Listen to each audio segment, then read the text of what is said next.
নিরামিষ মেনু এরকম পটল আলুর পোস্ত, কারি পাতা দিয়ে মুগের ডাল আর বিলাতি আমড়ার চাটনি। বন্ধুরা আজকে বানিয়ে নিচ্ছে বিলাতি আমড়ার চাটনি। তো এগুলো বিলাতি আমড়া।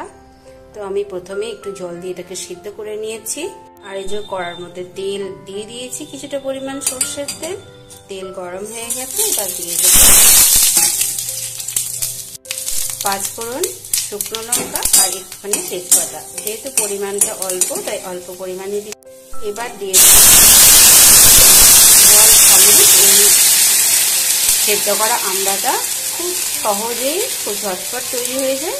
এবার দিয়ে দিচ্ছি পরিমাণ মতো নুন, মিষ্টি আর হলুদ।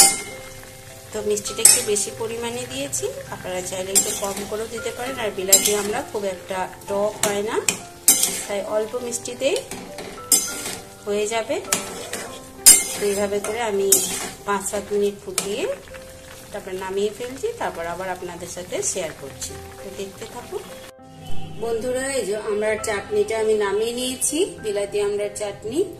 তো খুব লোভনীয় দেখতে হয়েছে। আপনাদের কেমন লাগলো অবশ্যই কমেন্ট করে জানাবেন। তো লাইক দিতে ভুলবেন না। আর এতক্ষণ আমার সাথে থাকার জন্য অসংখ্য ধন্যবাদ। তো নিরামিষের দিন এরকম একটা চাটনি পাতে শেষে না থাকলে যেন মনই ভরে না।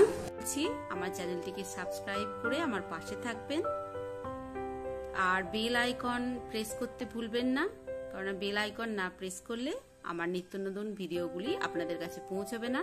তবে আজ এই পর্যন্ত। সবাই খুব ভালো থাকবেন, সুস্থ থাকবেন। আবার দেখা হচ্ছে পরের ভিডিওতে। এতক্ষণ সাথে থাকার জন্য অসংখ্য ধন্যবাদ।